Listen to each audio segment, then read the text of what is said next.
Film की शुरुआत होती है साल 1974 से, जहां मार्टी नाम का एक शख्स अपने दो बच्चों वेंडी और स्कीटर के साथ सनी विस्टा नाम का होटल चला रहा है। बच्चे होटल के रखरखाव और संचालन में अपने पिता की मदद करते हैं। स्कीटर अपने पिता को होटल को बेहतर बनाने के बारे में अपने विचारों के बारे में भी बताता है। हमें पता चला कि उसके पिता बहुत अच्छे व्यवसायी नहीं हैं और होटल घाटे में चल रहा है, और बैरी नाम का एक व्यवसायी होटल खरीदने की पेशकश करता है।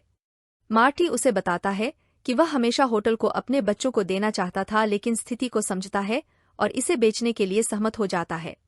बैरी ने उससे कहा कि अगर उसका बेटा कड़ी मेहनत करेगा तो एक दिन वह होटल उसे दे देगा। बैरी ने होटल को एक शानदार होटल में बदल दिया और 25 साल बीत गए। स्कीटर अब होटल में नौकर के रूप में काम करता है और रखरखाव का काम करता है। वह एक नेक दिल इंसान है और वहां आए मेहमानों की मदद भी करता है। वहां एक घोषणा हो रही है और बैरी ने घोषणा की कि यह होटल बंद किया जा रहा है और एक नया बड़ा होटल जल्द ही इसकी जगह लेगा। वह कहते हैं कि नए होटल में एक गुप्त थीम होगा और केंडल को होटल के नए प्रबंधक के रूप में पेश किया जाएगा। स्कीटर निराश दिख रहा है क्योंकि उसने सोचा था कि वह नए होटल का प्रबंधक बनने जा रहा है, क्योंकि वह पिछले 25 वर्षों से बहुत मेहनत कर रहा था। घोषणा के बाद बैरी ने अपनी बेटी वायलेट का परिचय स्कीटर से कराया। हमें यह भी पता चला है कि केंडल ने वायलेट के साथ सगाई कर ली है और यही कारण है कि उसे नए होटल का प्रबंधक बनाया गया है। आगे हम देखते हैं कि स्कीटर अपनी बहन वेंडी के घर आया है। वे 4 साल बाद मिल रहे हैं। वेंडी के 2 बच्चे बॉबी और पैट्रिक हैं और वह एक स्कूल प्रिंसिपल है। आज बॉबी का जन्मदिन है और स्कीटर पार्टी के लिए आया है। वेंडी स्कीटर को बताती है कि उसे प्रिंसिपल की नौकरी से निकाला जा रहा है और उसे नई नौकरी की तलाश में शहर से बाहर जाना होगा। वह स्कीटर से 1 सप्ताह के लिए अपने बच्चों की देखभाल करने का अनुरोध करती है, क्योंकि अब उसका तलाक हो चुका है और उसके पास कोई नहीं है। स्कीटर को यकीन है कि बच्चे उसके साथ नहीं रहना चाहेंगे क्योंकि वे एक दूसरे को अच्छी तरह से नहीं जानते हैं।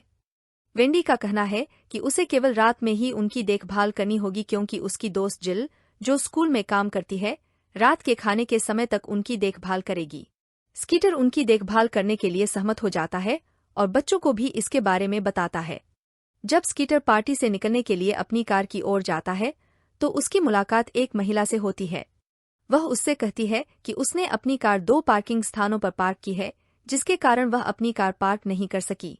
स्कीटर ने उसे बताया कि यह होटल की कार है और इस पर कोई खरोंच न आए, इसके लिए उसने 2 पार्किंग स्थानों का उपयोग किया।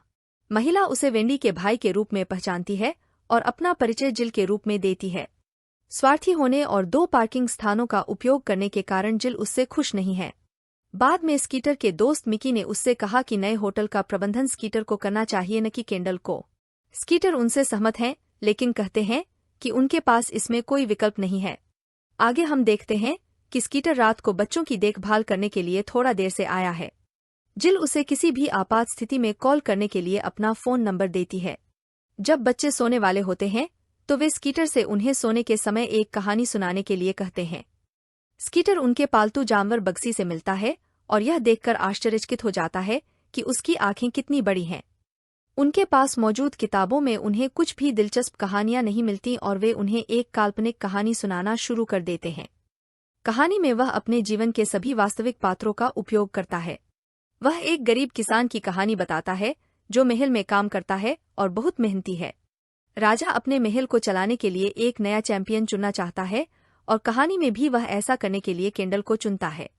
यह बात सुनकर किसान दुखी हो गया और उसने मगरमच्छ वाले तालाब में कूदकर अपना जीवन समाप्त कर लिया। यह कहानी सुनकर बच्चे खुश नहीं होते और कहते हैं कि इसका कोई सुखद अंत नहीं है। स्कीटर उन्हें बताता है कि वास्तविक जीवन में कोई सुखद अंत नहीं होता है और कहानी इसी तरह समाप्त होती है।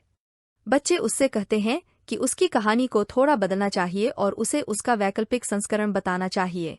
उनकी कहानी में राजा कहता है कि वह किसान को भी महल चलाने के लिए चैंपियन बनने का मौका देगा, क्योंकि वह भी योग्य है। राज्य में हर कोई इस घोषणा का जश्न मनाता है और आसमान से गंबज गिरने लगते हैं और कहानी समाप्त हो जाती है। स्कीटर घंटी की आवाज सुनता है और उसे पता चलता है कि देर हो रही है और वह बच्चों को सोने के लिए कहता है। अगले दिन स्कीटर बच्चे को अपने होटल में ले आता है, क्योंकि उसे वहां कोई आपातकालीन स्थिति आ जाती है। उसने वहां वायलेट को देखा और उससे बच्चों की देखभाल करने के लिए कहा। आपातकालीन स्थिति बैरी के कमरे में है, जहां उसका टीवी काम नहीं कर रहा है और स्कीटर उसे ठीक करने के लिए उसके कमरे में जाता है। बैरी ने स्कीटर को बताया कि यह नया होटल एक ड्रीम प्रोजेक्ट है और होटल की थीम रॉक संगीत पर आधारित होगी। स्कीटर ने उसे बताया कि हार्ड रॉक कैफे नाम का एक होटल पहले से ही कई वर्षों से इस थीम का उपयोग कर रहा है और यह कोई नई बात नहीं है। यह सुनकर बैरी क्रोधित हो जाती है और केंडल को अपने कमरे में बुलाता है। वह केंडल से कहते हैं कि वह स्कीटर को भी इस होटल को चलाने का मौका देंगे क्योंकि वह पिछले 25 वर्षों से बहुत मेहनत कर रहे हैं। वह उसे यह भी बताता है कि उसने स्कीटर के पिता से बहुत समय पहले एक वादा किया था। उनका कहना है कि वे दोनों उनकी जन्मदिन की पार्टी में नए होटल के लिए अपने थीम आइडिया पेश कर सकते हैं और वह वहां विजेता का चयन करेंगे। यह बात सुनकर स्कीटर बहुत खुश होता है। अपनी कार से घर जाते समय वह सिग्नल पर रुकता है और देखता है कि आसमान से गम्बॉल्स गिर रहे हैं। चीजें वैसी ही हो रही हैं जैसी कहानी कल रात बताई गई थी और वह आश्चर्यचकित लग रहे हैं। अगले दृश्य में जिल ने बच्चों को स्कीटर के होटल में लाती है क्योंकि उसकी वहां रात की शिफ्ट है। स्कीटर बच्चों से पूछते हैं कि क्या उन्हें दिन के दौरान कुछ अजीब महसूस हुआ और उन्होंने उन्हें अपने गंभीर अनुभव के बारे में भी बताया। बच्चों का कहना है कि उनका दिन सामान्य था। बाद में रात में स्कीटर फिर से उन्हें एक नई कहानी सुनाता है जिसमें वह एक काउबॉय की भूमिका निभा रहा है। कहानी में वह एक नए घोड़े की तलाश में है और एक घोड़ा खरीदने जाता है। वह बताता है कि सेल्लर उसे फेरारी नाम का एक लाल रंग का घोड़ा मुफ्त में देता है और कहानी समाप्त हो जाती है। कहानी में स्कीटर एक मुफ्त फेरारी पाने की कोशिश कर रहा है, इसलिए असल में भी वही हो। बच्चे यह कहानी सुनकर खुश नहीं हैं और उन्हें अपनी कहानी सुनाते हैं। उनकी कहानी में एक युवा महिला को डाकुओं द्वारा परेशान किया जा रहा है और काउबॉय उसे बचाने के लिए आता है और उसे बचाता है। फिर वह उसे शहर ले जाता है और छोड़ देता है। जब वह उसे धन्यवाद देती है और उसे चूमने ही वाली होती है, तभी एक बौना आता है और उसे लात मारता है और कहानी समाप्त हो जाती है। स्कीटर खुश है कि कहानी के मुताबिक उसे कम से कम नई फेरारी तो मिलेगी। बाद में स्कीटर एक फेरारी शोरूम में जाता है और कहानी के उसी सेलर से मिलता है। स्कीटर उसे लाल फेरारी देने के लिए कहता है। व्यक्ति उसे अपनी आंखें बंद करने के लिए कहता है। फिर वह व्यक्ति स्कीटर का बटुआ चुरा लेता है और वहां से भाग जाता है। अगले दृश्य में हम देखते हैं कि वायलेट एक क्लब से बाहर आई है और फोटोग्राफरों का एक समूह उसे तस्वीरों के लिए परेशान करना शुरू कर देता है। स्कीटर पास में गाड़ी चला रहा है और वह उसे फोटोग्राफरों से बचाता है। वायलेट उसे धन्यवाद देती है और जब वह उसे चूमने ही वाली होती है तो एक बौना आता है और कहानी के समान ही स्कीटर को लात मारता है। जब वह जाने वाली थी, स्कीटर ने देखा कि वह एक लाल फेरारी चला रही है और उसे विश्वास है कि इस तरह उसे फेरारी मुफ्त में मिल जाएगी। वायलेट उलझन में लगती है जब स्कीटर उससे कार देने के लिए कहता है। वह उसे मना कर देती है और वहां से चली जाती है। स्कीटर भी उलझन में है कि चीजें कहानी के समान नहीं हुईं। बाद में जब जिल बच्चों को लेने आती है तो वह स्कीटर को परेशान पाती है और उससे पूछती है कि क्या हुआ। बच्चे जिल को बताते हैं कि चीजें स्कीटर की कहानी के अनुसार नहीं हुई बल्कि जैसा उन्होंने कहानी में बताया था वैसा ही हुआ। स्कीटर को एहसास होता है कि बच्चे कहानी का जो भी हिस्सा बताते हैं केवल वही हिस्सा सच होता है। वह बच्चों को बताता है कि उसके पास आज रात के लिए होटल की थीम पर एक नई कहानी है और उन्हें तैयार रहने के लिए कहता है। केंडल स्कीटर से मिलता है और उससे कहता है कि वह कहता प्रेमिका वायलेट से दूर रहे और नए होटल में प्रबंधक की नौकरी पाने के लिए इन युक्तियों का उपयोग न करे। वह स्कीटर से कहता है कि वह भी अपने पिता की तरह होटल चलाने में असफल हो जाएगा। बाद में केंडल नई होटल साइट पर जाता है और उसे पता चलता है कि वहां एक स्कूल है। यह स्कूल वह जगह है जहां वेंडी काम करती है। बाद में रात में स्कीटर बच्चों को कहानी के सेशन के लिए छत पर ले जाता है। कहानी में वह एक योद्धा की भूमिका निभा रहे हैं जो एक अखाड़े में प्रतियोगिता में भाग ले रहा है। योद्धा कई हाथियों के ऊपर से कूदता है और प्रतियोगिता जीतता है। बच्चों को लगता है कि कहानी में कोई रोमांस नहीं है और वे कहानी बदलने का फैसला करते हैं।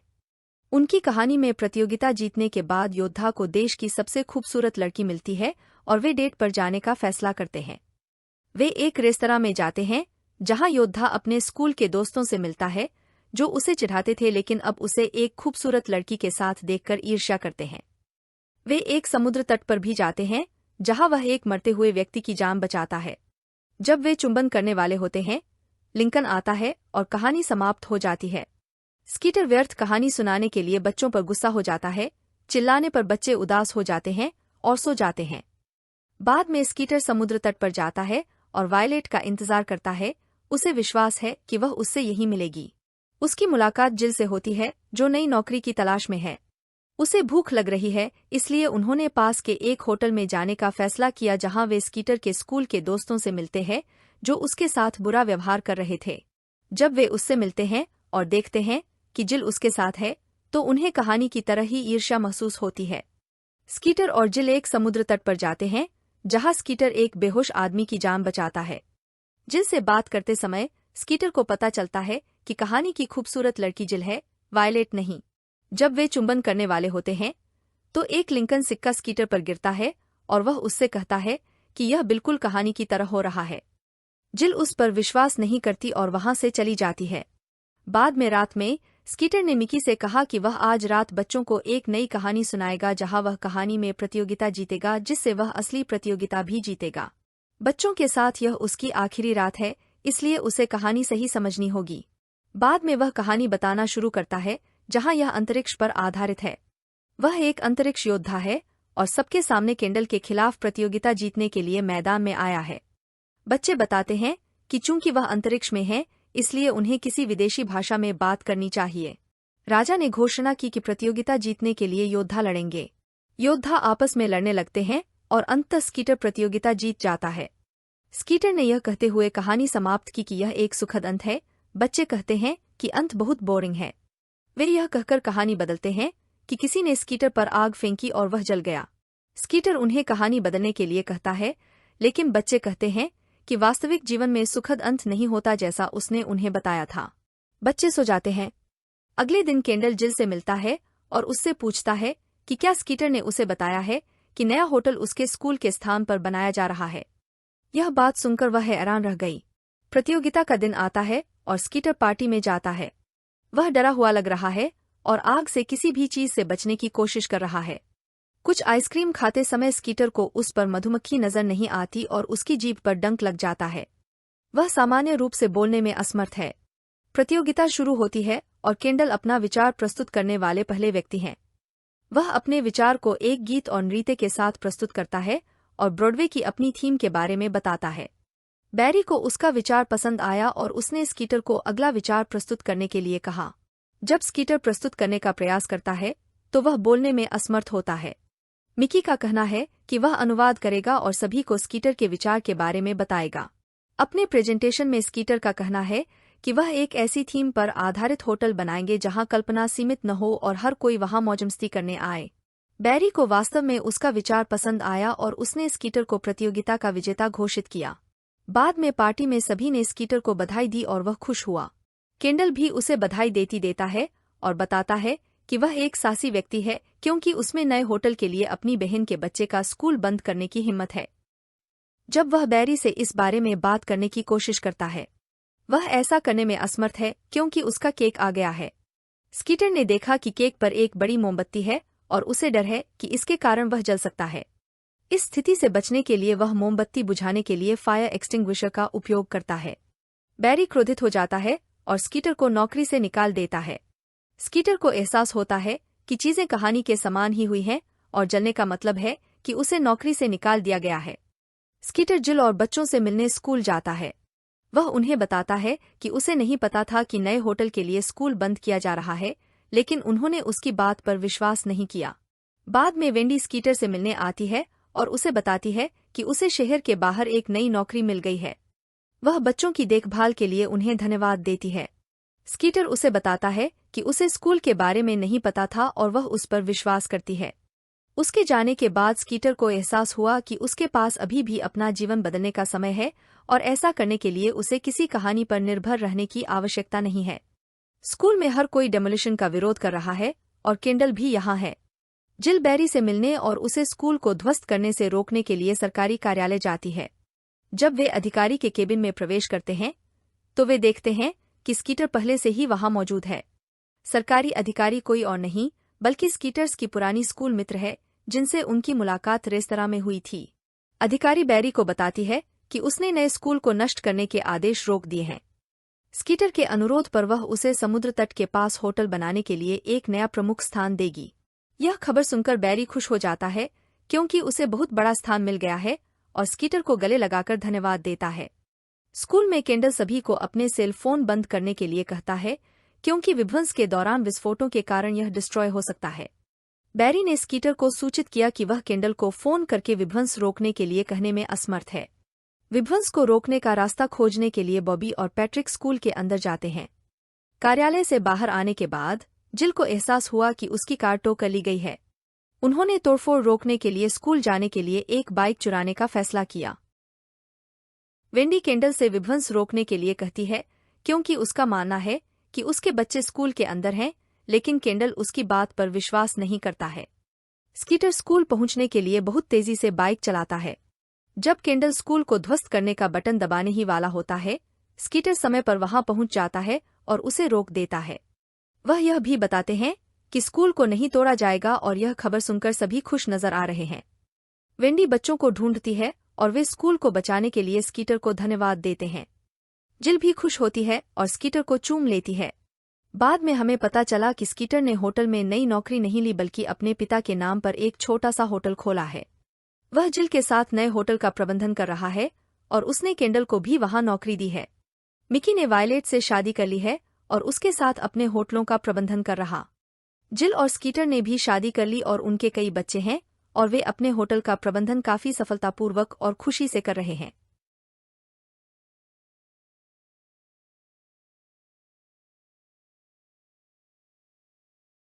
नैरेटर का कहना है कि बहुत समय पहले दो प्रतिद्वंद्वी राज्य थे जो पड़ोसी थे। साम्राज्य एक मानव साम्राज्य था जिस पर सत्ता के भूखे राजा का शासन था जो अपने पड़ोसी राज्य पर कब्जा करना और उसे नष्ट करना चाहता था। किंगडम 2 को मूर्स कहा जाता है, एक शांतिपूर्ण स्थान जहां कई सौ में अलौकिक जीव रहते हैं। इस राज्य में कोई राजा नहीं था और सभी प्राणी मिलजुल कर रहते थे। हमारा परिचय मालेफिसेंट नामक मूर्स के एक निवासी से कराया गया है। वह विशाल पंखों वाली एक युवा परी लड़की है जो अन्य जादुई प्राणियों के लिए संरक्षक के रूप में कार्य करती है। जब वह जंगल में घूम रही होती है तो मेलेफिकेंट को 3 छोटी परियों द्वारा सचेत किया जाता है कि मूर्स की सीमा पर वन रक्षकों ने एक चोर को पकड़ लिया है। वह चोर को देखने जाती है क्योंकि उसने पहले किसी इंसान को नहीं देखा था। सीमा पर वृक्ष रक्षक और मेलेफिकेंट देखते हैं कि चोर स्टीफन नामक एक युवा लड़का है। वह उससे वह गहना लौटाने के लिए कहती है जो उसने लिया था और उसे फिर से पानी में फेंक देती है। घर वापस जाते समय स्टीफन ने उसे बताया कि वह एक अनाथ है और एक खेत में रहता है। वह कहता है कि एक दिन वह महल में रहेगा और नया राजा बनेगा। मेलेफिकेंट उसे माफ कर देती है और उससे हाथ मिलाने की कोशिश करती है, लेकिन स्टीफन के हाथ में लोहे की अंगूठी से घायल हो जाती है। वह कहती है कि लोहे से परियों को दर्द होता है, इसलिए स्टीफन ने अंगूठी फेंक दी। उनके बीच दोस्ती हो जाती है जो कई सालों तक चलती है और नियमित रूप से मिलते हैं। मेलेफिकेंट के 16वें जन्मदिन पर स्टीफन उसे सच्चे प्यार का चुंबन देता है, लेकिन फिर राजा के आंतरिक घेरे में सत्ता की अपनी प्यास को आगे बढ़ाने के लिए उसे छोड़ देता है। कई साल बीत गए और मेलेफिकेंट अभी भी स्टीफन के वापस आने और उससे मिलने का इंतजार कर रही है, लेकिन वह नहीं आता है। एक दिन राजा हेनरी मानव संसार के लिए मूरों पर विजय प्राप्त करने के लिए अपनी सेना का नेतृत्व करते हैं। मेलेफिसेंट वहां आती है और उसे आगे न बढ़ने की चेतावनी देती है, लेकिन राजा उसकी बात नहीं सुनता। वह अपनी सेना को तैयार होने का आदेश देता है और उस पर हमला करने के लिए कहता है। मेलेफिकेंट जंगल के अंधेरे और जादुई प्राणियों को बुलाती है और वे युद्ध में शामिल हो जाते हैं। जीव सेना पर हावी हो जाते हैं और उन्हें आसानी से हराना शुरू कर देते हैं। मेलेफिकेंट राजा पर हमला करती है और उसे बुरी तरह घायल कर देती है। इससे सेना वहां से भाग जाती है और युद्ध हार जाती है। अपनी मृत्युशैया पर किंग हेनरी कहते हैं कि उन्हें इस तरह याद नहीं किया जा सकता और सभी को मेलेफिकेंट के बारे में बताते हैं। वह कहता है कि उसकी एक बेटी है और जो भी उसका आदमी मेलेफिकेंट की मौत का सबूत लाएगा उसे वह उसका हाथ और राजगद्दी देने का वादा करता है। हम देखते हैं कि स्टीफन भी यही है और वह मेलेफिकेंट की तलाश के लिए जंगल में जाने का फैसला करता है। स्टीफन मूर्स के पास लौटता है और मेलेफिकेंट को राजा की योजना के बारे में चेतावनी देता है। वह उसे देखकर बहुत खुश होती है और वे अच्छा समय बिताते हैं। बाद में स्टीफन ने उसे गहरी नींद में सुलाने के लिए ड्रिंक दिया। वह उसे चाकू मारकर हत्या करने की तैयारी करता है, लेकिन वह उस महिला को मारने में असमर्थ है जिससे वह कभी प्यार करता था। जब वह सो रही होती है तो वह उसके पंख हटाने का फैसला करता है और फिर चला जाता है। जब मेलेफिकेंट जागती है तो वह अपने कटे हुए पंखों के दर्द से कमजोर हो जाती है और उसे एहसास होता है कि उसके साथ विश्वासघात किया गया है। स्टीफन किंग हेनरी के पास जाता है और मेल्फिसेंट की मृत्यु के प्रमाण के रूप में उसे पंख देता है। किंग बहुत खुश होता है और स्टीफन को ताज और अपनी बेटी का हाथ सौंप देता है। जंगल में वापस जाते समय मेल्फिसेंट पास के खेत में पकड़े गए एक कौवे को बचाती है और उसे एक आदमी में बदलने की शक्ति देती है। वह डायवल कहे जाने वाले इस रेवेन को उसकी जान बचाने के बदले में अपने पंख के रूप में काम पर रखती है। डायवल महल में जाता है और देखता है कि स्टीफन अब राजा बन गया है और मेल्फिसेंट को इसके बारे में बताता है। वह उस पर क्रोधित हो जाती है और स्टीफन से बदला लेने की कसम खाती है। वह मूर्स के पास वापस जाती है और खुद को वहां का शासक घोषित करती है और अपने परिवेश को काले जादू से भर देती है। समय बीतता है और डिवल मेल्फिसेंट को बताता है कि राजा को एक बच्ची हुई है और वह एक भव्य उत्सव मना रहा है। महल में हर कोई उत्सव के लिए आया है और 3 परियां भी मूर से आई हैं। उनका कहना है कि वे राजकुमारी अरोरा को आशीर्वाद देने और राज्यों के बीच संबंधों को बेहतर बनाने आए हैं। परियां उसे सुंदरता और खुशी का आशीर्वाद देती हैं। अचानक हम देखते हैं कि मेल्फिसेंट भी पार्टी में बिन बुलाए आ गई है और सभी को बताती है कि वह बच्चे को आशीर्वाद देने के लिए शांति से आई है। वह आशीर्वाद देते हुए राजकुमारी को श्राप देती है। वह कहती है कि राजकुमारी अरोरा के 16वें जन्मदिन पर सूरज डूबने से पहले वह चरखे की धुरी पर अपनी उंगली चुभाएगी और शाश्वत मृत्यु जैसी नींद में सो जाएगी। स्टीफन मेल्फिसेंट से पुनर्विचार करने के लिए विनती करता है और यहाँ तक कि उससे विनती करने के लिए अपने घुटनों पर भी गिर जाता है। मेल्फिसेंट का कहना है कि अरोरा के जीवन की एकमात्र संभावित रेस्टोरेशन सच्चे प्यार का चुंबन है। वह कहती है कि उसका अभिशाप अंत तक रहेगा और कोई भी ताकत इसे बदल नहीं सकती। वह अपने साथ हुए दुर्व्यवहार का बदला लेकर खुश होकर वहां से चली जाती है। स्टीफन राज्य के सभी चरखाओं को नष्ट करने और महल की कालकोठरी में संग्रहित करने का आदेश देता है। वह श्राप से बचने की उम्मीद में अपनी बेटी को जंगल में 3 परियों के पास पालने के लिए भेजता है। वह उन्हें 16 साल और 1 दिन के बाद उसे वापस लाने के लिए कहता है और अपने आदमियों को मेल्फिसेंट को खोजने और मारने का आदेश देता है। मेल्फिसेंट मूर्स को घेरने और इंसानों को दूर रखने के लिए मोटे कांटों वाले पेड़ों की एक विशाल दीवार बनती है। परियां एक झोपड़ी में पहुंचती हैं और यहाँ बच्चे को पालने के लिए खुद को इंसानों में बदल लेती हैं। मेल्फिसेंट और डायवल राजकुमारी को देखने और उस पर नजर रखने के लिए झोपड़ी में जाते हैं। उन्होंने देखा कि परियां बच्चे की देखभाल करने और उसे समय समय पर दूध पिलाने में भी सक्षम नहीं है।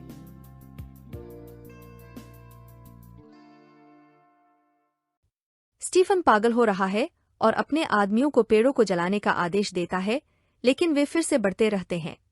उसे अचानक कुछ याद आता है और वह अपने सैनिकों को राज्य में सभी लौह श्रमिकों को खोजने का आदेश देता है। मेल्फिसेंट और डायवल बचपन के दौरान अरोरा पर थोड़ी दूरी से नजर रखते हैं। एक दिन अरोरा जंगल में मेल्फिसेंट से मिलती है और ऐसा लगता है कि वह उससे डरती नहीं है और यहाँ तक कि उससे कुछ स्नेह भी करती है। साल बीतते हैं और अरोरा मेल्फिसेंट के अभिशाप के कारण सुरक्षित है, जिसके अनुसार उसे अपने 16वें जन्मदिन तक जीवित रहना होगा। अरोरा एक सुंदर लड़की के रूप में विकसित होती है। मेल्फिसेंट अभी भी उस पर नजर रखती है और देखती है कि अरोरा एक दयालु लड़की है जो जानवरों से प्यार करती है। जब कुछ सैनिक अरोरा पर हमला करते हैं तो मेल्फिसेंट डायवल को भेड़िए में बदल देती है और उसे बचाती है। वह लड़की पर अस्थायी नींद का जादू डालती है और उसे मूर्स में ले जाती है। जब अरोरा जागती है तो वह सुंदर परी साम्राज्य को देखकर बहुत खुश होती है। जब मेल्फिसेंट अपनी उपस्थिति दर्ज कराती है तो उसे उससे डर नहीं लगता है। अरोरा बताती है कि वह अपने बचपन की कई घटनाओं से मेल्फिसेंट को पहचानती हैं और मानती हैं कि मेल्फिसेंट उनकी परी गॉर्मदर हैं। मेल्फिसेंट अरोरा को सुला देती है और उसे वापस अपनी झोपड़ी में ले जाती है। जैसे जैसे अरोरा का 16वां जन्मदिन नजदीक आ रहा है, स्टीफन पागल हो गया है। वह अपनी रानी के भी मरने की खबर पर प्रतिक्रिया नहीं करता है और उसने मेल्फिसेंट के कटे हुए पंखों को एक कांच की अलमारी में रख दिया है। मेल्फिसेंट को एहसास होता है कि वह अरोरा से नफरत नहीं करती और वह एक अच्छी और मासूम इंसान है। मेल्फिसेंट ने श्राप को वापस लेने का प्रयास किया, लेकिन उसने इसे इतना शक्तिशाली बना दिया था कि इसे पूर्ववत नहीं किया जा सकता था। बाद में अरोरा ने उससे पूछा कि मेल्फिसेंट के पास अन्य परियों की तरह पंख क्यों नहीं हैं। वह कहती है कि उसके पंख उससे चुरा लिए गए थे। अपने 16वें जन्मदिन से एक दिन पहले मेल्फिसेंट अरोरा को एक बुराई के बारे में बताती है जिससे वह उसकी रक्षा करने में असमर्थ है। अरोरा का कहना है कि वह चिंतित नहीं है और अपनी परी गॉर्मदर के साथ मूर्स में रहने की अपनी इच्छा बताती है और अपनी 3 चाचियों को भी सूचित करेगी। बाद में अरोरा का सामना प्रिंस फिलिप से होता है, जो खो गया है और उससे रास्ता पूछता है। वे दोनों अपने आपसी आकर्षण से एक दूसरे की ओर आकर्षित होते हैं। डियावल मेलेफिकेंट को बताता है कि वह लड़का श्राप को तोड़ने में मददगार हो सकता है। उनका कहना है कि सच्चे प्यार का चुंबन अभी भी जादू को तोड़ सकता है, लेकिन मेलेफिकेंट ने स्वीकार किया कि उसने इसे झूठी आशा के रूप में जोड़ा था क्योंकि उसका मानना था कि इसका अस्तित्व ही नहीं था। अरोरा परियों के पास जाती है और उन्हें मूर में रहने के अपने फैसले के बारे में बताती है। परियां उस पर क्रोधित हो जाती हैं और उसे उसके पिता और श्राप के बारे में सच्चाई बताती देती हैं। अरोरा मेलेफिकेंट का सामना करने के लिए मूर्स के पास जाती है। मेलेफिकेंट सच्चाई स्वीकार करती है और उसे बताती है कि उसने उस पर श्राप लगाया है। अरोरा, जो अब भयभीत और अविश्वासी है, मानव साम्राज्य में लौट आती है। वह अपने पिता स्टीफन से मिलती है और अपनी पहचान बताती है। स्टीफन ने अपनी बेटी को उसकी सुरक्षा के लिए बंद करने का आदेश दिया। बाद में अपने कमरे में औरा को अपनी उंगली में एक अजीब सी अनुभूति महसूस होती है और उसे अपना नाम पुकारने की आवाज सुनाई देती है। वह आवाज का पीछा करते हुए अपने कमरे से भाग जाती है। फिलिप औरोरा से मिलने के लिए वापस आता है, लेकिन मेलेफिकेंट से मिलता है, जो उसे सुला देती है और उसके साथ महल में चली जाती है। ट्रांस जैसी अवस्था में औरोरा आवाज का अनुसरण करती है और कालकोठरी में प्रवेश करती है, जिसमें टूटे और जले हुए चरखों के ढेर लगे होते हैं। वह एक चरखे के पास जाती है और उस पर अपनी उंगली चुभाती है, जिससे खून निकलता है। श्राप पूरा हो जाता है और वह गहरी नींद में फर्श पर गिर जाती है। स्टीफन क्रोधित हो जाता है और अपनी बेटी की रक्षा करने में विफल रहने के लिए 3 परियों को दोषी ठहराता है। मेलेफिकेंट और डायवल महल में लोहे के जाल को पार करते हैं और फिलिप के साथ अंदर पहुंचते हैं। वह फिलिप को राजकुमारी के कमरे के सामने छोड़ देती है और तीनों परियां फिलिप को जागते हुए पाती हैं। सोती हुई राजकुमारी की रखवाली करने वाली 3 परियों का मानना है कि चूंकि फिलिप एक राजकुमार है, इसलिए वह औरोरा की मदद कर सकता है। वे फिलिप को सच्चे प्यार के चुंबन के साथ अरोरा को जगाने की कोशिश करने के लिए प्रोत्साहित करते हैं, लेकिन चूंकि दोनों अभी तक प्यार में नहीं हैं, इसलिए प्रयास विफल हो जाता है। तीनों परियां उसे कमरे से बाहर फेंक देती हैं और अन्य समाधान की तलाश में चली जाती हैं। मेलेफिकेंट दुखी होकर अरोरा के बिस्तर के पास पहुंचती है। वह अपने किए के लिए माफी मांगती है और सोते समय उसकी रक्षा करने का वादा करती है। मेलेफिकेंट ने अरोरा के माथे पर चुंबन किया और अरोरा जाग गई। मेलेफिकेंट यह जानकर आश्चर्यचकित और प्रसन्न है कि उसके प्रति उसके मातृ प्रेम की शक्ति से जादू टूट गया है। अरोरा को एहसास होता है कि मेलेफिकेंट उसकी कितनी परवाह करती है और उस पर फिर से भरोसा करना शुरू कर देती है। जब वे कमरे से बाहर निकल रहे होते हैं, तो शाही रक्षक उन पर हमला कर देते हैं और मेलेफिकेंट को लोहे के जाल से पकड़ लेते हैं। मेलेफिकेंट ने अरोरा को सुरक्षित स्थान पर भागने का आदेश दिया और डियावल को एक विशाल ड्रैगन में बदल दिया।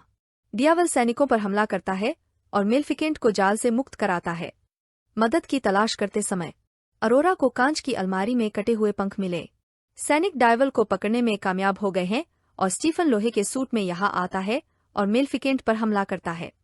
मेलेफिसेंट की उपस्थिति को महसूस करते हुए पंखों को हिंसक रूप से फड़फड़ाना पड़ता है ताकि अरोरा उन्हें मुक्त कर दे। स्टीफन मेलेफिकेंट को मारने वाला है, लेकिन पंख उड़कर मेलेफिकेंट के पास पहुंच जाते हैं और खुद को उससे फिर से जोड़ लेते हैं। मेलेफिकेंट ऊपर उठती है और अपनी शक्ति पुनः प्राप्त कर लेती है। वह सैनिकों पर हमला करती है और डायवल को मुक्त कराती है। स्टीफन उसके पैर के चारों ओर एक जंजीर डालता है और उससे चिपक जाता है। मेलेफिकेंट उसे एक खिड़की से बाहर और महल के टावरों में से एक पर खींचती है। मेलेफिकेंट स्टीफन को चोट पहुंचाए बिना लड़ाई खत्म करने का प्रयास करती है और उसे बताती है कि यह खत्म हो गया है। स्टीफन ने उस पर एक बार फिर हमला किया, जिससे वे दोनों टावर से गिर पड़े। मेलेफिकेंट उड़ान भरती है और स्टीफन सत्ता और बदले की इच्छा के कारण गिरकर मर जाता है। बाद में मेलेफिकेंट ने जल्द ही मूर्स में काले जादू को खत्म कर दिया और इसकी पूर्व रोशनी और सुंदरता को बहाल कर दिया। मूर और मानव साम्राज्य अब एकजुट हो गए हैं और अरोरा को दोनों राज्यों की रानी का ताज पहनाया गया है। नैरेटर बताता है कि यह स्लीपिंग ब्यूटी की वास्तविक कहानी है। प्रिंस फिलिप और अरोरा ने अपना रोमांस जारी रखा है और हर कोई खुश है। मालेफिकेंट भी मूर्स के शांतिपूर्ण प्राणियों के बीच रहकर बहुत खुश है और डायवल के साथ आसमान में खुशी से उड़ती है।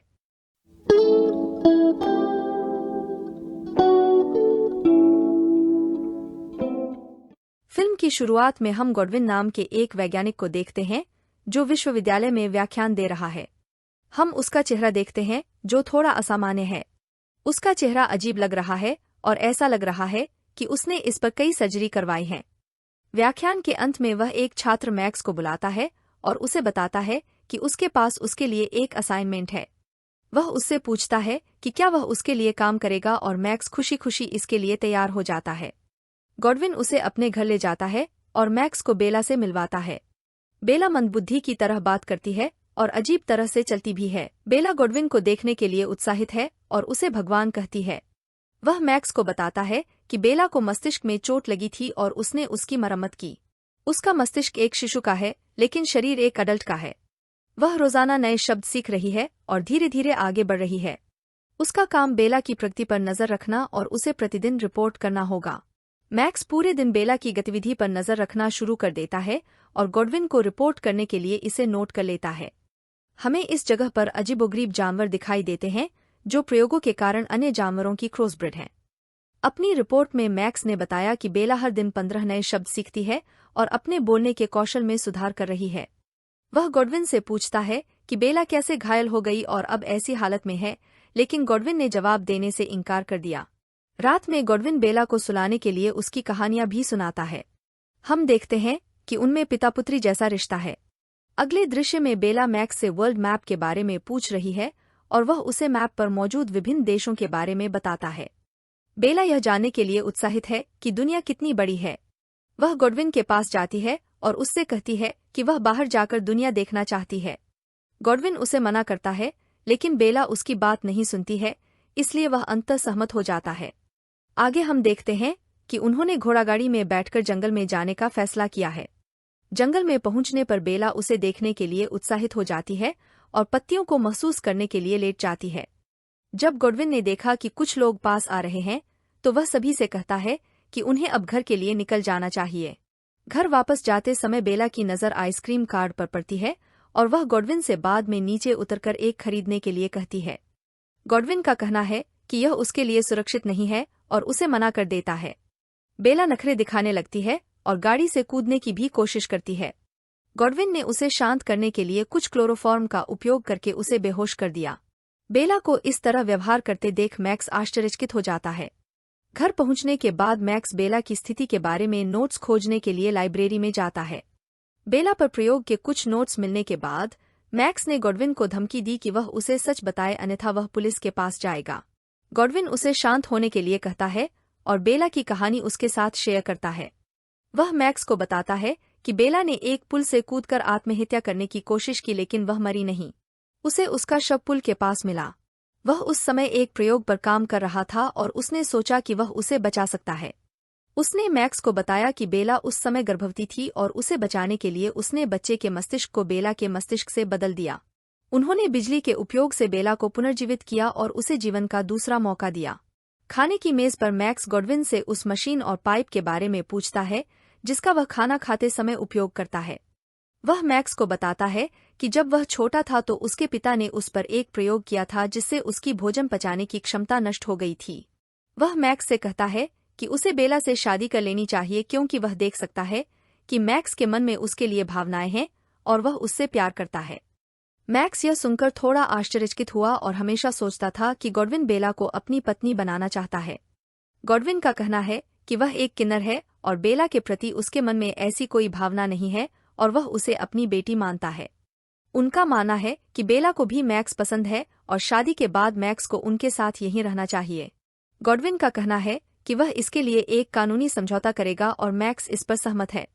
आगे हम देखते हैं कि गॉडविन ने कानूनी समझौता करने के लिए डंकन नामक एक वकील को नियुक्त किया है। डंकन बेला से मिलना चाहता है और देखना चाहता है कि वह इस तरह के समझौते के लिए क्यों सहमत हो रही है। वह उससे मिलता है और उसकी सुंदरता से चकित हो जाता है। वह बेला से कहता है कि वह जल्द ही लिस्बन जा रहा है और उससे अपने साथ चलने के लिए कहता है। हम देखते हैं कि डंकन बेला के साथ फ्लर्ट कर रहा है और वह उसे पसंद करता है। इसके बाद बेला डंकन के साथ लिस्बन जाने की अनुमति मांगने के लिए गॉडविन के पास जाती है। गॉडविन इसके लिए सहमत नहीं है और कहता है कि उसके लिए अकेले यात्रा करना सुरक्षित नहीं है। वह गॉडविन से कहती है कि यदि वह उसे अनुमति नहीं देगा तो वह जीवन भर उससे नफरत करेगी। गॉडविन सहमत हो जाता है और बेला अपना बैग पैक कर रही है। जब मैक्स को इस बारे में पता चलता है तो वह बेला को रोकने आता है। बेला उससे कहती है कि उसे अकेले ही इस एडवेंचर पर जाना होगा और एक बार वापस आने पर वह उससे शादी करेगी। मैक्स इस बात से सहमत नहीं है, इसलिए बेला उसे बेहोश करने के लिए क्लोरोफॉर्म का उपयोग करती है। गॉडविन बेला के कपड़ों में कुछ पैसे छिपा देता है और उसे बताता है कि यह आपातकालीन उद्देश्य के लिए है। सुबह जब मैक्स उठता है तो वह गॉडविन से पूछता है कि उसने बेला को जाने क्यों दिया। गॉडविन उसे बताता है कि बेला की अपनी स्वतंत्र इच्छा है और वह उसे रोक नहीं सकता। उसे दुनिया के बारे में जानने और एक व्यक्ति के रूप में विकसित होने के लिए इस एडवेंचर की आवश्यकता है। आगे हम देखते हैं कि बेला पहली बार डंकन के साथ प्रेम संबंध का अनुभव करती है और इसके बारे में जानकर काफी खुश होती है। डंकन ने उसे कई अलग अलग खाद्य पदार्थों से भी परिचित कराया, वह उन्हें खाने के लिए बहुत उत्साहित थी। जब डंकन सो रहा होता है, बेला शहर का पता लगाने का फैसला करती है और अपने आसपास विभिन्न लोगों को देखकर काफी खुश होती है। वापस लौटने पर डंकन ने उसे बताया कि वह उसके लिए चिंतित था।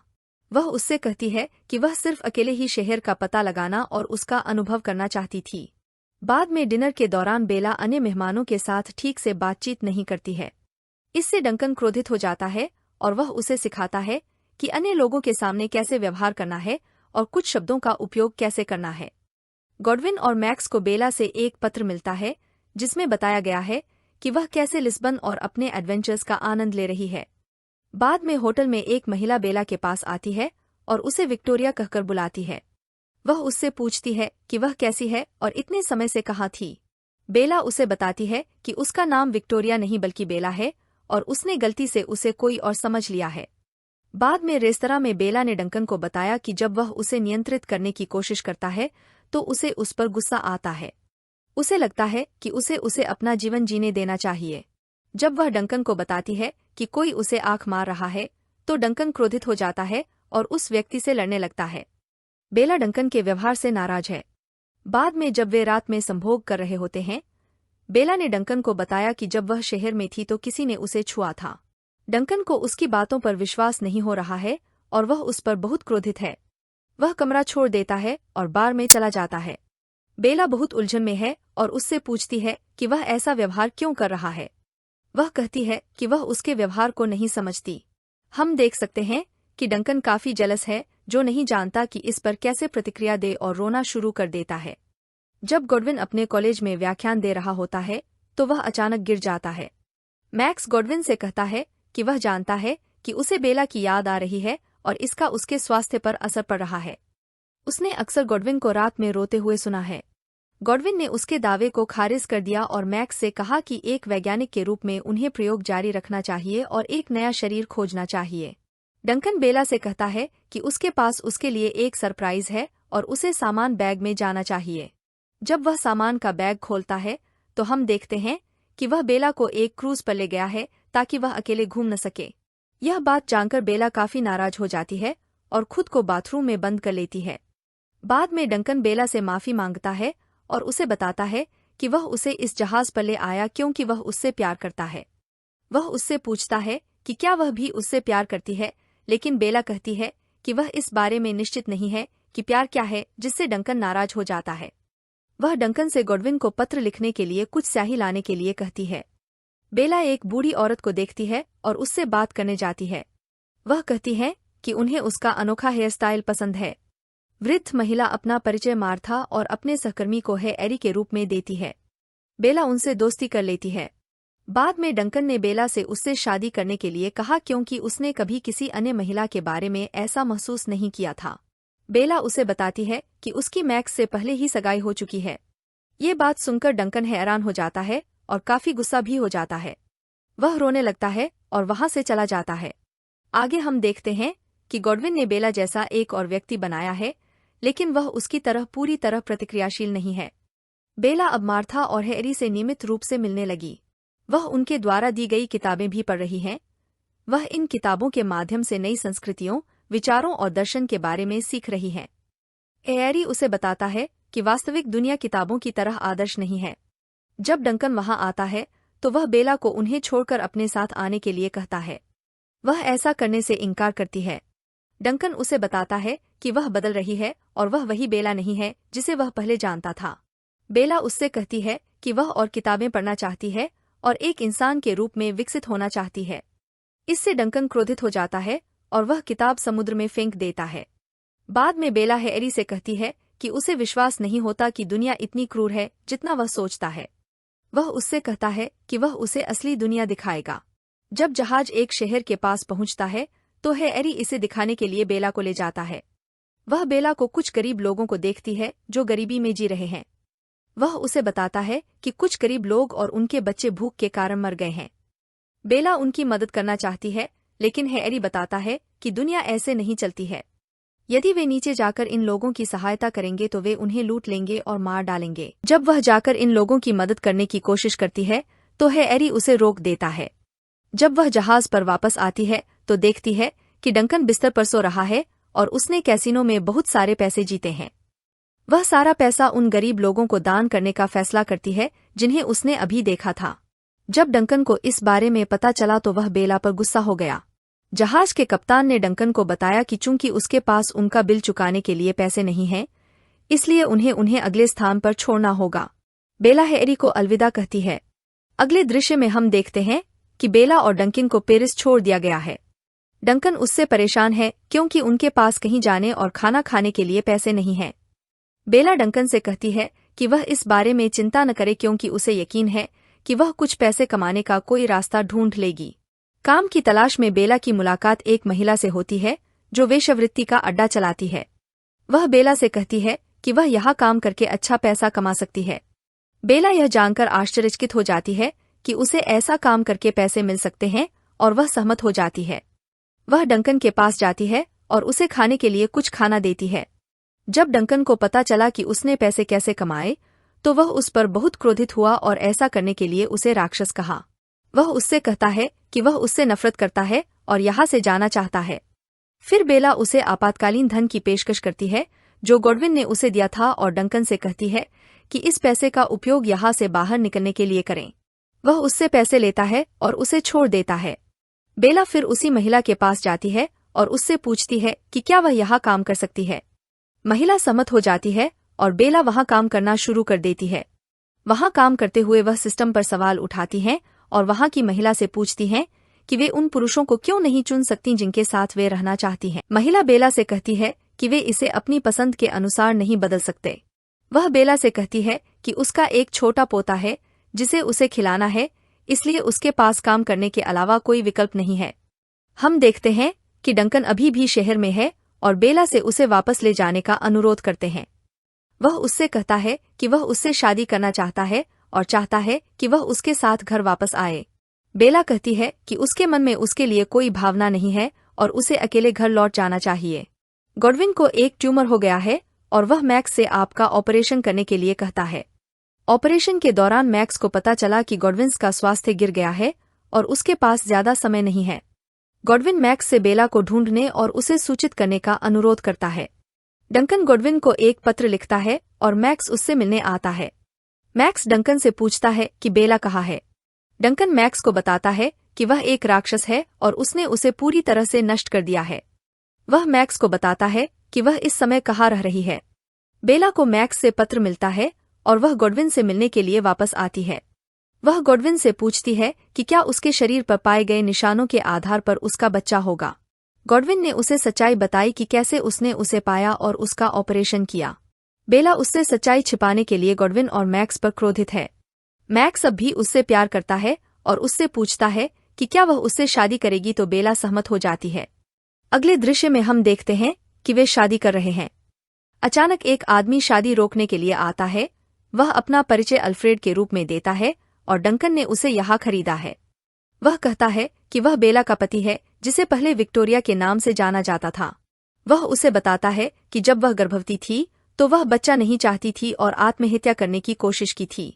वह उसे वापस लेने के लिए यहाँ है और बेला उसके साथ जाने के लिए सहमत हो गई। घर पहुंचने के बाद अल्फ्रेड बेला से कहता है कि उसे नौकरों पर भरोसा नहीं है और वह हमेशा अपने साथ बंदूक रखता है। रात्रि भोज के समय वह अल्फ्रेड से पूछती है कि एक व्यक्ति के रूप में वह पहले कैसी थी। वह बेला को बताता है कि पहले वे अपने नौकरों के साथ मजाक करते थे और उन्हें चोट पहुंचाते थे। बेला को यह जानकर दुखी महसूस करती है कि वह पहले दयालु व्यक्ति नहीं थी। अल्फ्रेड उससे कहता है कि वह उसे वापस पाकर खुश है और अब उसे यह जगह छोड़ने नहीं देगा। अगर उसने जाने की कोशिश की तो वह उसे गोली मार देगा। बेला यहाँ फंसा हुआ महसूस करती है और अल्फ्रेड से कहती है कि वह यह जगह छोड़ना चाहती है। अल्फ्रेड ने उससे कहा कि वह उसके आंतरिक अंगों को हटा देगा ताकि वह दोबारा बच्चा पैदा न कर सके और कभी उदास न हो। बेला कहती है कि वह यहाँ सुरक्षित महसूस नहीं करती और गॉडविन वापस जाना चाहती है। बेला को रोकने के लिए अल्फ्रेड बंदूक निकाल लेता है। बेला उससे बंदूक लेने की कोशिश करती है और अल्फ्रेड के पैर में गोली लग जाती है और वह घायल हो जाता है। बेला उसे गॉडविन के घर वापस ले जाती है और मैक्स से उसकी जान बचाने के लिए उसकी सर्जरी करने के लिए कहती है। वे अल्फ्रेड के मस्तिष्क का रिप्लेसमेंट भी करते हैं और उसके मस्तिष्क को बकरी के मस्तिष्क से बदल देते हैं ताकि वह बेला को नुकसान न पहुंचा सके। बेला गॉडविन से मिलने आती है। वह बेला को उसके चेहरे से न डरने और उसे एक व्यक्ति के रूप में देखने और उसे अपने पिता के रूप में स्वीकार करने के लिए धन्यवाद देता है। इसके बाद गॉडविन का निधन हो जाता है। आगे हम देखते हैं कि बेला डॉक्टर की परीक्षा की तैयारी कर रही है और उसने मैक्स से खुशी खुशी शादी कर ली है। हम अल्फ्रेड को भी देखते हैं जो बकरी की तरह व्यवहार कर रहा है और पत्ते खा रहा है।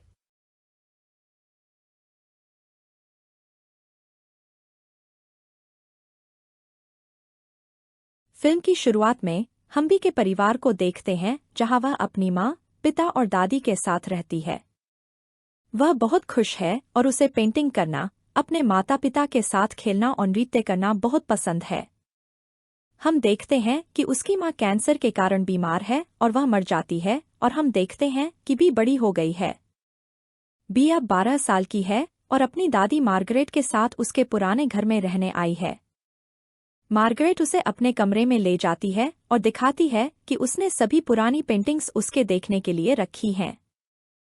बी कहती है कि वह अब बच्ची नहीं है और मार्गरेट बॉक्स को अलमारी में रख देती है और उसे तैयार होने के लिए कहती है। वे बी के पिता से मिलने अस्पताल जाते हैं जिनकी हार्ट सर्जरी हो रही है, लेकिन बी उन्हें कमरे में नहीं पाती।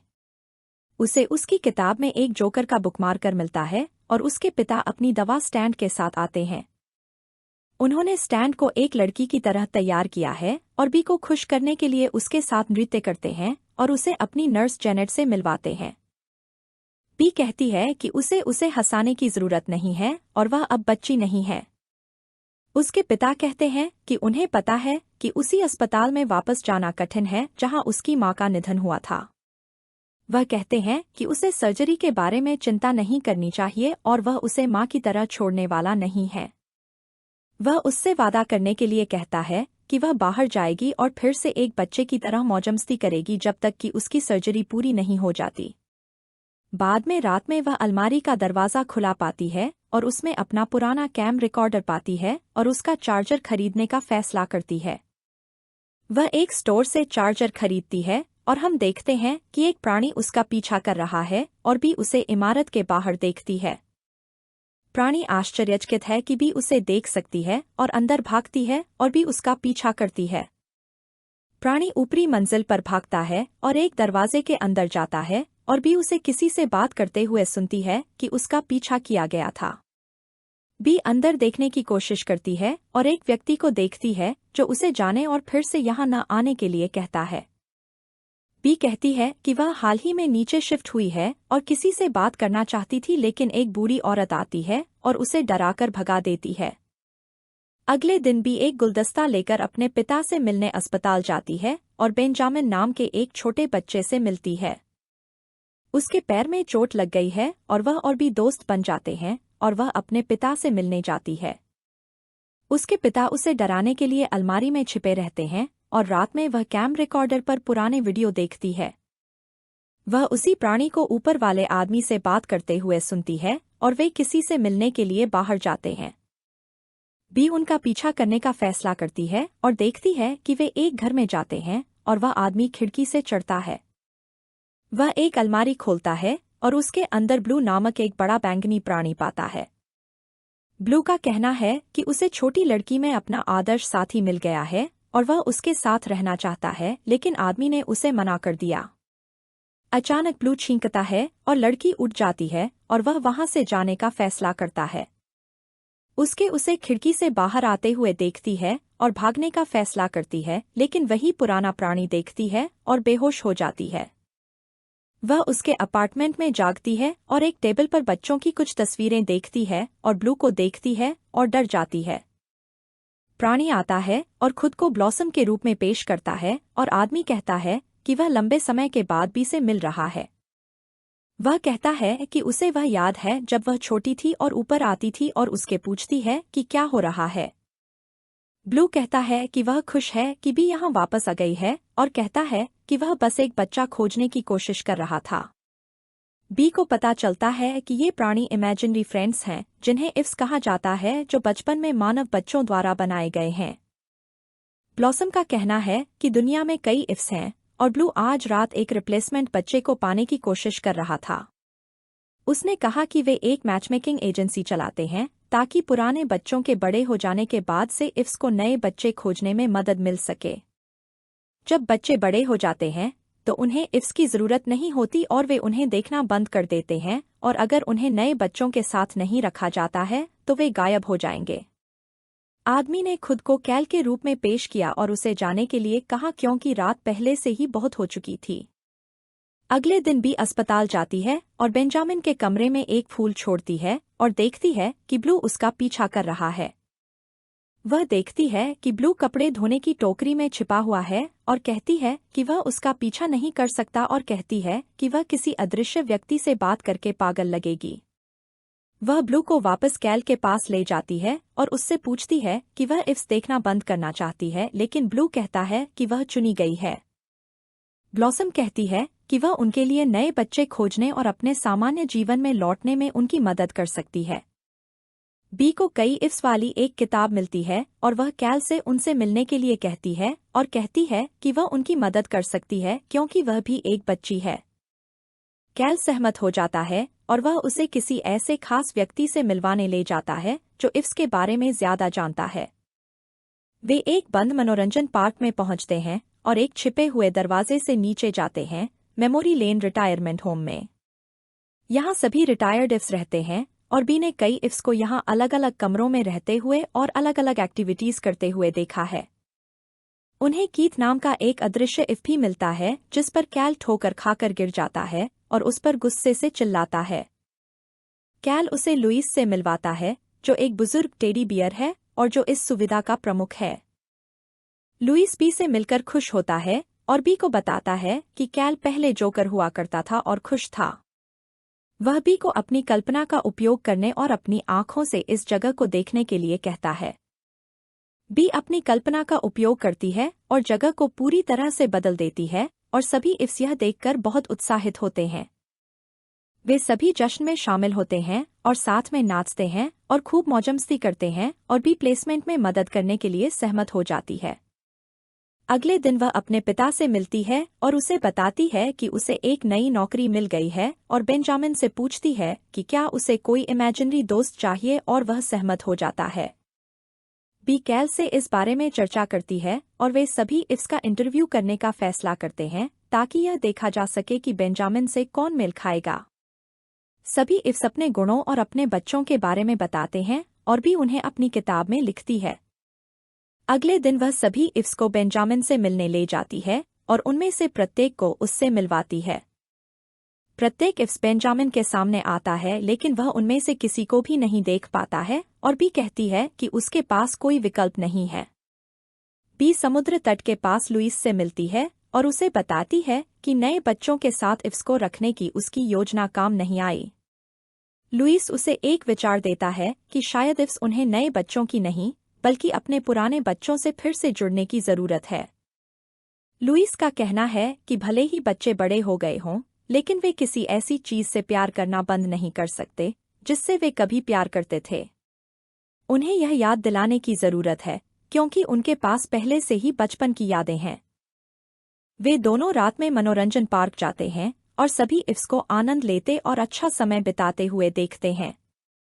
बी के पिता कैम रिकॉर्डर पर पुराने वीडियो देखते हैं और खुश होते हैं। नर्स उन्हें आराम करने की याद दिलाती है क्योंकि अगले दिन उनकी सर्जरी होने वाली है। बाद में रात में बी मार्गरेट से पूछती है कि वह बचपन में क्या बनना चाहती थी और वह कहती है कि वह एक डांसर बनना चाहती थी। मार्गरेट बी को अपने बचपन की एक तस्वीर दिखाती है जिसे बी सुंदर पाती है। फोटो देखते समय बी उसमें ब्लॉसम को भी देखती है और उसे वहां देखकर काफी हैरान होती है।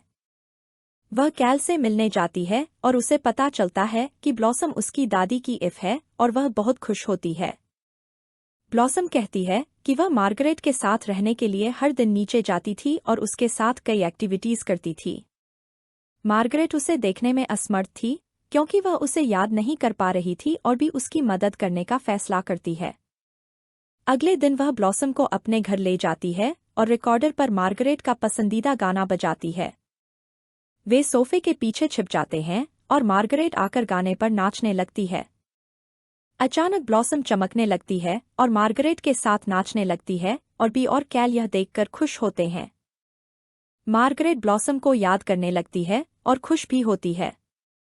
अगले दिन एक एफबी को एक फाइल देता है जिसमें ब्लू के बच्चे की जानकारी होती है और वे उससे मिलने जाते हैं।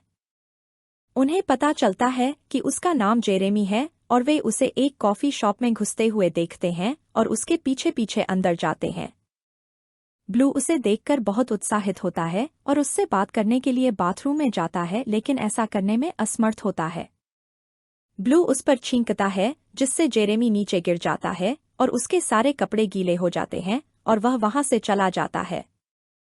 ब्लू दुखी होता है और कैल सुझाव देता है कि उन्हें वापस जाकर कुछ और आजमाना चाहिए लेकिन बी को एक विचार आता है और वह वहां से चली जाती है। वे जेरेमी का पीछा करते हुए एक दफ्तर में जाते हैं जहां वह नौकरी के लिए इंटरव्यू देने गया था और हमें पता चलता है कि जेरेमी के माता पिता की एक बेकरी थी। ब्लू जेरेमी के बगल में बैठ जाता है और बी एक डिब्बा खोलती है और जेरेमी को बेकरी की याद दिलाने के लिए क्रोइसैन खाना शुरू कर देती है।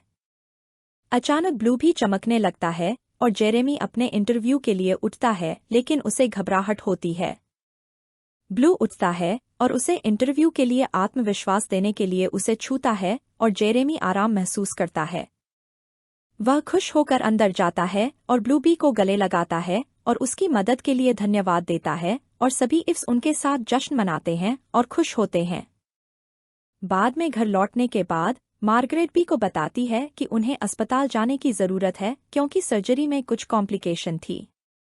वह डर जाती है और कैल से मिलने जाती है और उसे बताती है कि वह पिता को खोकर अलविदा नहीं कह सकती।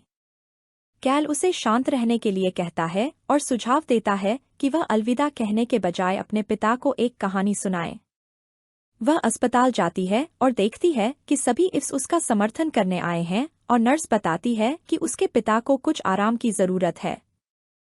वह अपने पिता से मिलती है जो बेहोश है और उसे एक लड़की के बारे में एक कहानी बताती है जो खुद को एक एडल्ट की तरह व्यवहार करने के लिए प्रेरित कर रही थी।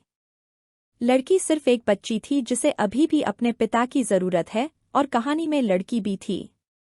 उसके पिता जागते हैं और वे एक दूसरे को गले लगाते हैं और खुशी से रोते हैं। बी अपनी दादी को बताने के लिए अस्पताल के कमरे से बाहर जाती है लेकिन देखती है कि सभी इस चले गए हैं। बी कैल को धन्यवाद देने के लिए ऊपर जाती है और उसके लिए एक उपहार खरीदती है लेकिन कोई भी उसके दरवाजे पर जवाब नहीं देता। बूढ़ी महिला वहां आती है और दरवाजा खोलती है और बी को दिखाती है कि वहां कोई नहीं रहता है और यह एक पुराना स्टोरेज कक्ष है। बाद में उसके पिता के अस्पताल से छुट्टी मिलने के बाद वह और बी घर जाने के लिए सामान पैक करते हैं और बी अपनी इफ्स की किताब देखती है। कार में अपना सामान रखते समय एक बॉक्स नीचे गिर जाता है और बी को अपने बचपन की बनाई हुई पेंटिंग मिलती है। उसे कैल्विन नामक एक जोकर की पेंटिंग भी मिलती है और अचानक उसे एहसास होता है कि कैल उसका अपना इफ है। वह ऊपर उसके कमरे में जाती है और अपनी मां की मृत्यु के बाद उसे भूल जाने के लिए उससे माफी मांगती है।